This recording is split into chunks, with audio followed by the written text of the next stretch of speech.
Tash që ka bën Kurti në këtë rast është që ajo ka i zhvillon me mos deklarim po në farë mënyrë po i nxit dy lloj diskutimesh. E para është a pajtohet Kurti me bordin e paqes. Letja ka shku Vjosa Osmani, a kish shkuaj vetë. A pajtohet ai që Kosova duhet me qenë pjesë bordit të paqes. Po nuk e dim, se ka thonë. Personalisht në mendoj që jo, po si kryeministri mbase edhe thot po për interes strategjik të Kosovës. Nuk e përjashtoj këto, po këto nuk e dim një herë për një herë.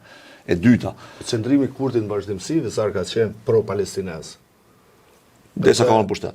Kur ka ardhur pushtet pastaj. Kur ka ardhur pushtet pastaj. Deklarata që mbështesin shtetin. Lëvizja të ndosë ka pas atë qendrim. Po, si e majta nëpër Evropë ka pas. Si e majta nëpër Evropë dhe ka pas qendrim goxha anti-Izrael, mos të kesh kuptuar. Anti-sjelljeve të Izraelit në për shtetin e Palestinës dhe Palestinës, absolutisht.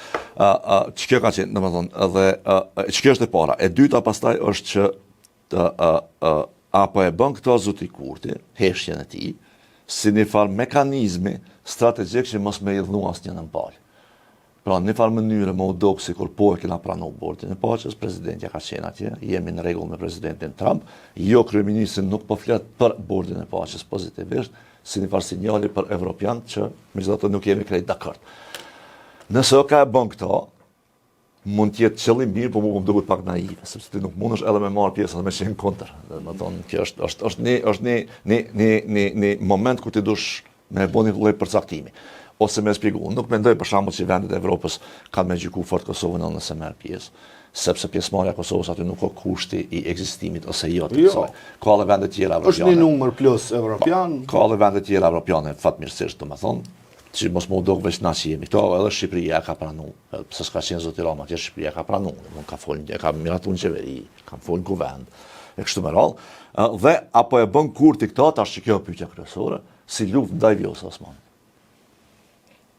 Dhe që kjo është pyetja, domethënë, a është e përdor Kurti edhe çito si një arsye shtesë për mos me e kandidu zonjën Osmani.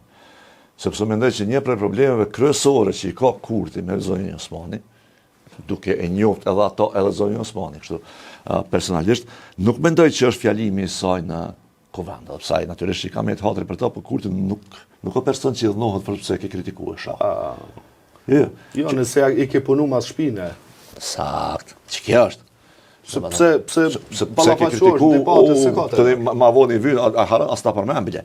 Çka e ka problem zoti Kurti është që ai ka pa që zonja Osmani është e gatshme dhe fort entuziaste me punu mas shpine. Që me vrapu në një përfaqësim të Kosovës jashtë momentin kur ata nuk dojnë me folë me Kurtin. Siç e kemi pas një pjesë të konsiderueshme të qeverisë së tij që ai ka qenë, so thon kështu, po personalisht ka qenë nën sanksioneve.